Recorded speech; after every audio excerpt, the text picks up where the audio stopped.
ninku maqan yahay bimaa xafida allah. haddaba dumarka xaaladoodu sidaa ay tahay waayo kuwa wanaagga ku gaaraya adduunkii aakhiro. haddii amarkaa la siiyey oo intaa ay ka soo baxaan waa bani aadama ka warrama haddii qalad naga dhaco ama qalad ka dhaca ayaga maxaa la amray raggu inay sameeyaan?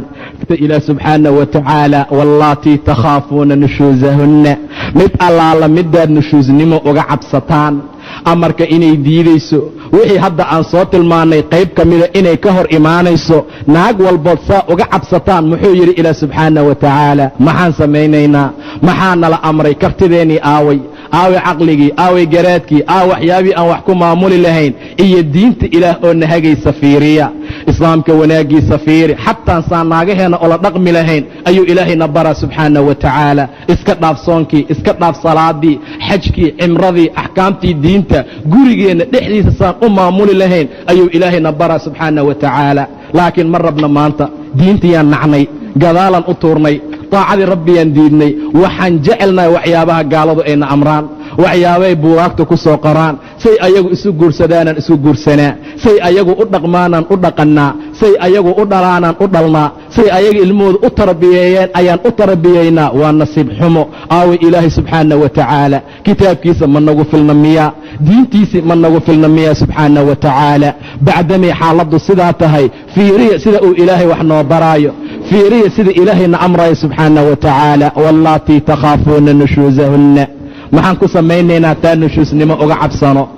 faciduuhunna, waaniya buu dhahay ila subxaanahu wa tacaala. waani isla markii ha furin. waa gurigaad soo gashay waxaad aragtay ayadoo hadal kugu soo celisay, saddexaa lagu furaa naagaa 10aan kugu furay. sidaasay yaqaanaan ragga gobol ka mid ah. warsaa ma aha. aawa adkaysigii, aaway kartidii, aaway waxyaabihii kale. iyadoo 10aan ku furi karo beri ku imaana oo gule shiiqo ani waa xanaaqsanaa naagteedan saas dhahay ka warrama. karti iyo waxyaabo kale iyo waxyaabihii rabbi amray inuu ku socdo asagaa diidan marka hore. sidaa darteed ayuu ilaah yidhi faciduuhunna, war wacdiya, war waaniya, war diinka u sheega, ilaahay ka cabsa dheh. war waxaan aad ku socoto waa wixii lagu naar geli lahaa, waxaan aad ku socoto waa wixii jannada aan lagu helaynin, waxaan aad ku socoto waa wixii ilaahay xanaaqiisa ku imaan lahaa. saas dhaha oo waaniya, diinta alla u sheega. hadday tahay naag waxgarada oo diinta qaana oo rabbigeed ateecaysa, wacdigu waxbay ku qaadan doontaa,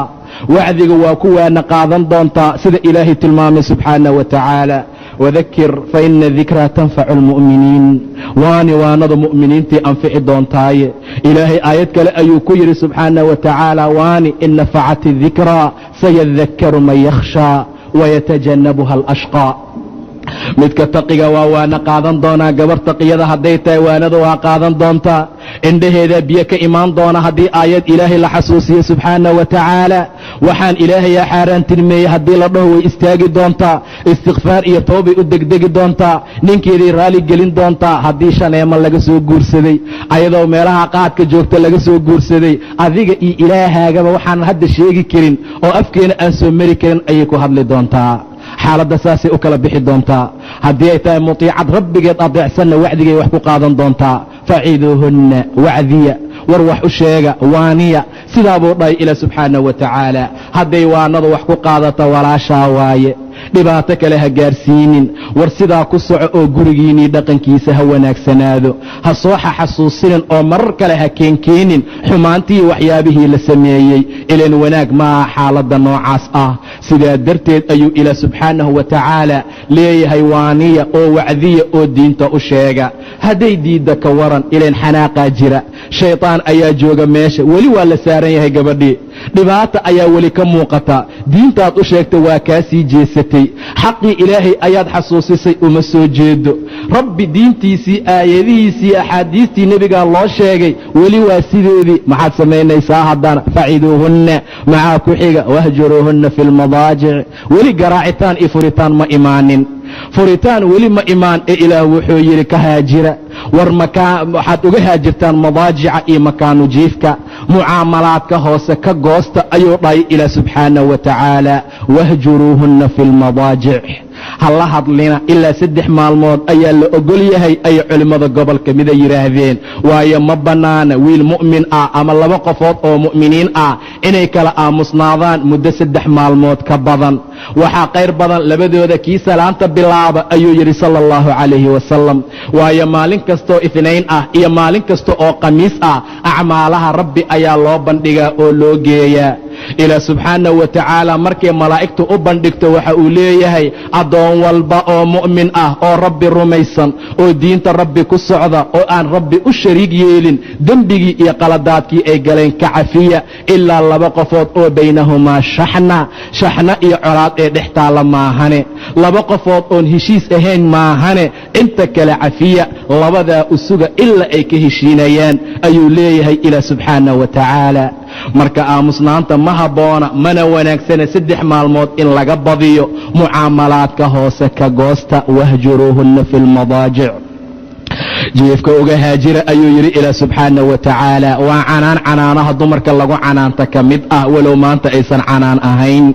walow maanta ay noqotay shay aad iyo aad isaga dhibaato badan oo mar allaala marka laga sii jeesto ayadana kibir iyo xanaaq iyo sii jeesasho ay ka qaadayso meeshii loogu talagalay inay soo rujuucdo ay rabbigeed ka cabsatay ninkeeda ixtiraamto ay wanaajiso ay ka dambayso wahjuruuhunna fi lmadaajici jiifka uga haajira ayuu yidhi ilaah subxaanahu wa tacaala intaa ka gadaal maxaa la samaynaa hadday amar qaadato oo ay soo noqoto oo ay dhahdo aniga waa qaldamee raalli ha layga ahaado sidaasaa rabtay iyo hadallo noocaasa ha kula hadlin war hadal fiican ku soo dhoweey qof allaala qofkii ictiraafoo dembigiisa qirta wuxuu la mid yahay kaman laa demba lah qofaan dembi samaynine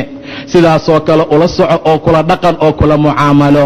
hadday wax ku keeni weyse ka warrama haddana waa la wacdiyey waa sideedii jiifkiyaa looga haajiray way ka sii dartay maxaan samaynaynaa haddana weli furiinkii lama gaarin fiiri ilaahay wanaaggiisa subxaanahu wa tacaala intaa waxaa la raadinaa guriga inuu dhisnaado intaa waxaa la rabaa guriga masiirkiisii ma'wadkiisa inuu ahaado jannatulfirdowsa meesha u dambaysa meesha inay gaaraan guryaha maanta burburaa ku dhacay guryaha maanta layskuma wanaajiyo guryaha maanta layskuma ixtiraamo guryaha maanta layskama dambeeyo ninka iyo naagtu 2 furo ayay kala wataan waa aad shay dhibaato badan sigaarka waa la kala daartaa gobolka mid ah wax ixtiraama wax la qaba iyo naagta la qaba iyo ninka wax qabaa ma kala taqaanid waxaad u malaysaa 2 iskaabula ah oo isla nool oo kale waa shay aad iyo aad u dhibaato badan intaana waxa kalifay waa xuquuqaadka aan tilmaamayno oo midkoodkan kale uusan uga soo bixaynin ilaah wuxuu yidhi subxaanahu wa tacaala inta hadday wax ku qaadan weyso oo la waaniyey oo weli sideedii ay tahay jiifkii looga haajiray oo weli ay sideedii tahay wadribuuhunna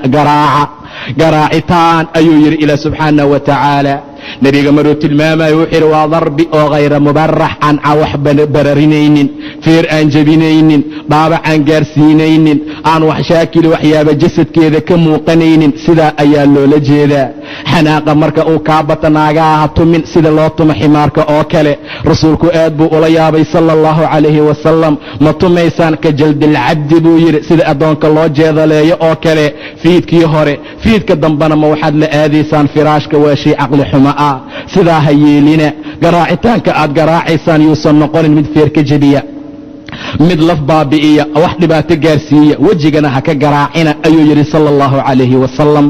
rasuulku markuu tilmaamaya dumarka sida ay yihiin iyo daciiftinimada ay qabaan rasuulku wuxuu yidhi markaad garaacaysaan ha garaacina garaacitaan xoog badan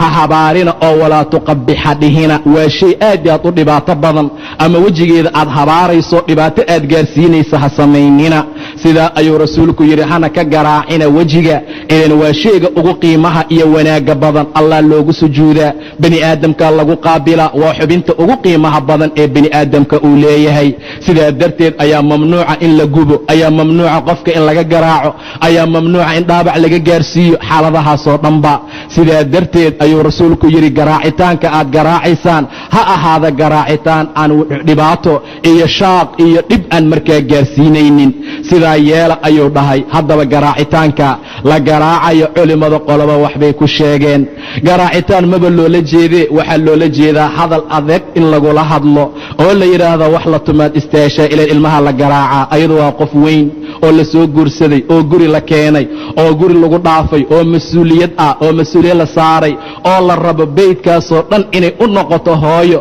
ilmaha soo baxaya inay warshadii wanaajin lahaa diinta alla ku hagi lahayd diinta alla bari lahayd ilaahay ku xir lahayd inay noqoto adoo saas ah maanta waxa aad samaynaysa waxay la eg tahay wax inta u loo soo qaato markaa la garaaco intaasaa garaacitaan ugu filan qole saasay yidhaahdeen marada dirifteeda lagu tumaa iyo waxyaaba noocaasa gole ayaa gaarsiisay rasuulka sala allahu calayhi wasalam wakhtigiisa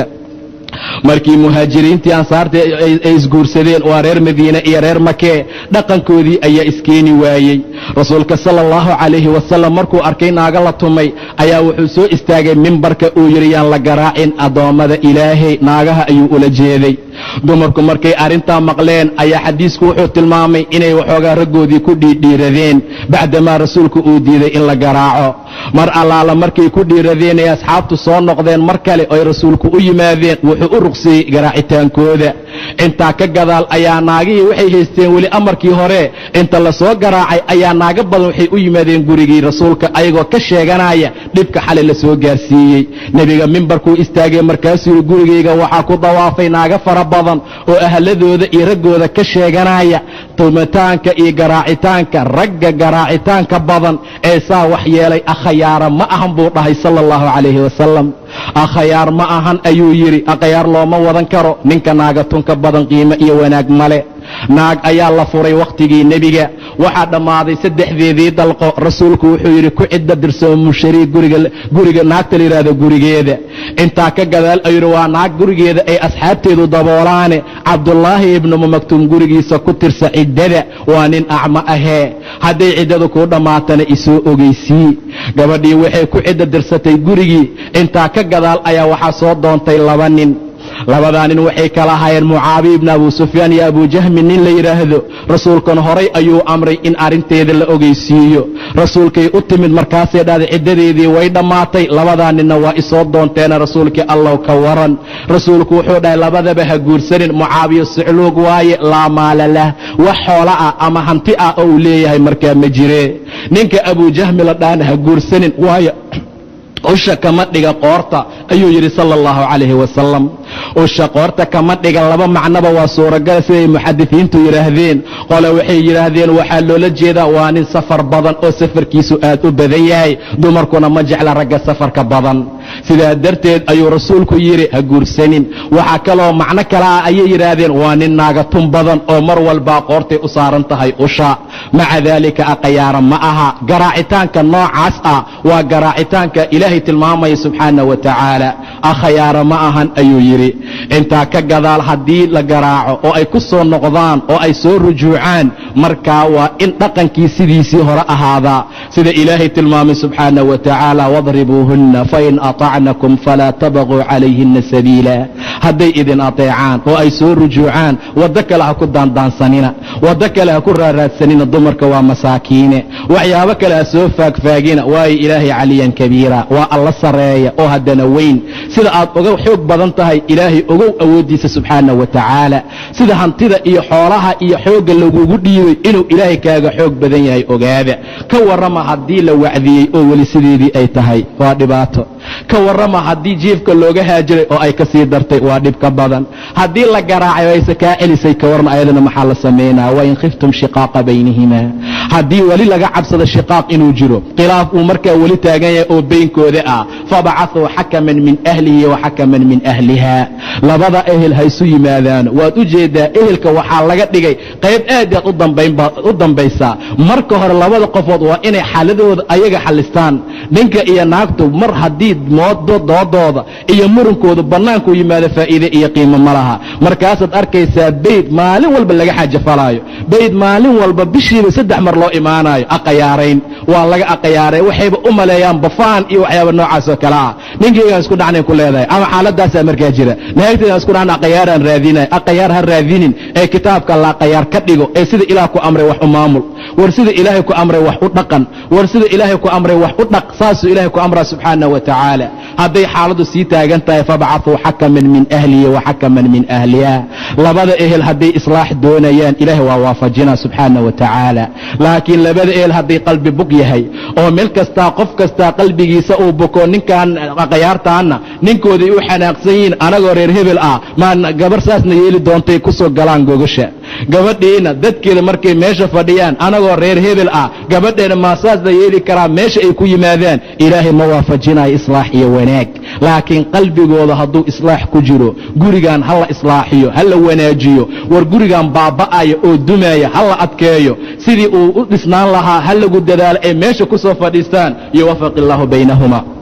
ilaahay waa waafajinaa intaas haddii la soo maro oo xaaladahaasoo dhan la soo socodsiiyo oo intaa wax lagu qaadan waayo markaa ka gadaal dhibaato male inuu furiinku yimaado ilaan waa xalal ka mida wax lagu xalliyo ilaahay ayaana amray yaa ayuha الnabiyu idaa طallaqtum الnisaaءa faطalliquuhunna liciddatihinna waaxsu lcidda taa waxay tilmaamaysaa shay diinta qabta inay tahay laakiin ma aha marka horeba laakiin waa markii jaranjarooyinka iyo hababkii hadda rabbina amray lasoo mara ka gadaal si kale oo wax lagu xaliyo la waayo ileen waa xalaal alla agtiisa looga neceb badan yahay furiinka maca daalika marka ayuu imaanayaa wain yatafaraqa yugni illaahu kullan min sacatih hadday kala tagaan waa laysku dhibtooday mashaakilaa yimid aqyaartii mar walba joogtay noqotay waa la wacdiyey wax ma maqlayso si kastaa wax loogu sheegay weli waa sideedii waa soo taagan tahay rabbi ayaa mid kasta gooni ahaan u deeqi doona wain yatafaraqaa